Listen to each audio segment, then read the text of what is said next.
السلام عليكم ورحمة الله وبركاته. سوري وهذا أصحابتك وسوري وهذا لينكم. نعاو هدي الله ود الهدمة وحندوبة يا عشر كيني شناد وكم 10 ديني امتحانها CSSKA.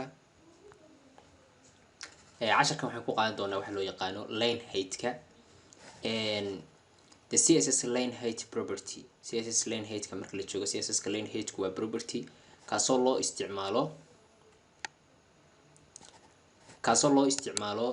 in lagu define garaya ama lagu qeexo minimum height minimal height ka ugu yar of line box elementigu within the elementigu box ku jira seen hore u soo qaadanay marka boxkaas laymanka ku dhex jira inta isu jirayaan buu sheegaa. It sets a difference between two lines of your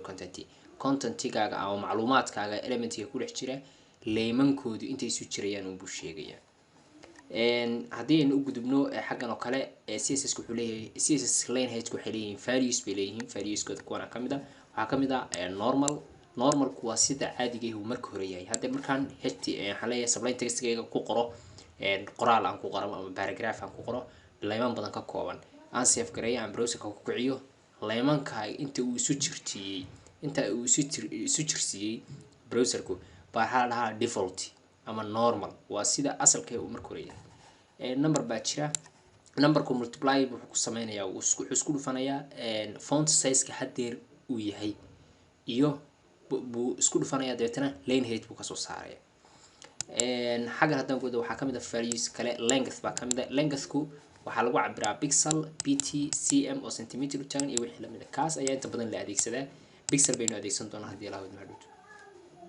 percentage oo kale إن ترى 1% هيسو جيران lane height كيغو 3% هيسو جيران ساسو كله initial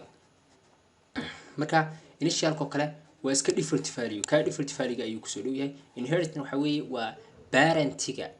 مثلا ba b tag bas isticmaalaysa b tag waxay ku dhex jirtaa diff tag lane height ka soo siisay badaasa inherit bad labaad badaasa b tag ana had leedahay diff lane height keedi ha dhaxlo waan arki doonaa. tusaale ahaan waa kan isagoo ku qoran koodkii qoran marka hore html tag baad samaysatay waxaan leeyahay html kii baad samaysatay structure-kiisa guud deetana buriga tagtay waxaad ku qortay h3 markaad ku qortay waxaad ku qortay labada qoraal waxaad ku qortay h3 waxaad ku qortay saddexda line oo mid walba br u dhaxayso kabacdi h3 baad xidhay haddana waxaad qortay h3 kale oo small class keeda ka dhigtay anaha aad yareysay kabacdi iyadana waad xidhay h3 kale oo big ah iyadana waad xidhay xagga sare ayaa timid h3 small ka maxaa tiri lane height ka isu jiro 70% h3 big tana maxaan idhi waxaan lane height ka isu jiro 200 pixel balanintan hadda koobiyeysan ama aynu iska dayno waan tagno halkan sublime textkeena seenu u tijaabino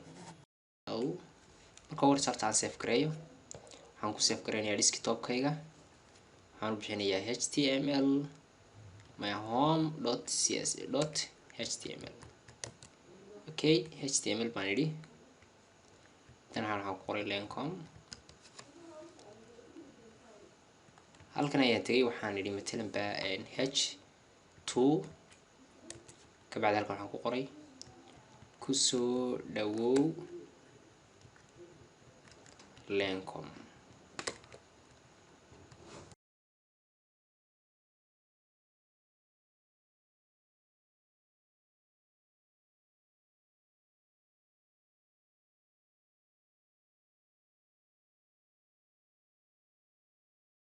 intan waxaan u dhaxaysiinayaa br baan wada dhaxaysiinayaa halkan oo kale waxaan leeyahay br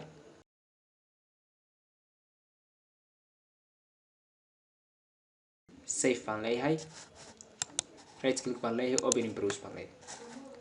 hadda sida default-iga laymanku intaas isu jirjiraan okay aan tago aan dhaho control online soo warto file cusub aan soo furto aan new file dhaho dabeetana aan save dhaho halka aan ku save gareeyo aan u bixiyo home.css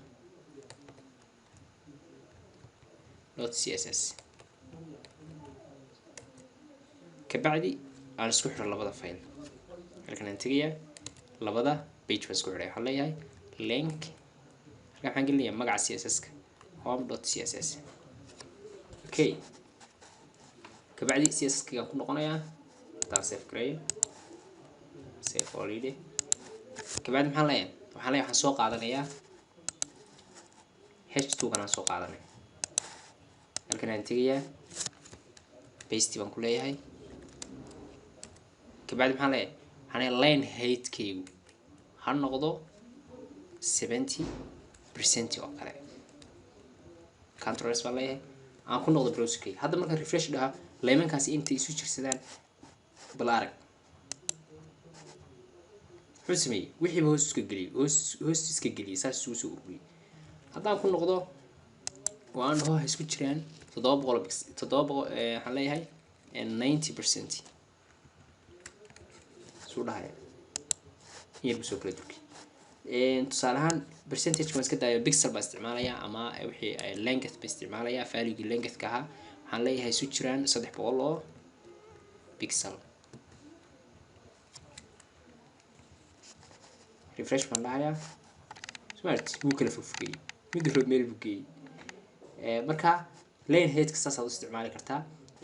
hadba adigu intii aad rabtay inay laymankaaga soo jiraan baad ka dhiganaysaa cashirkeena caawintaas ku eegay aad baad mahadsantihiin. Assalamu alaykum warahmatullahi wabarakatuh.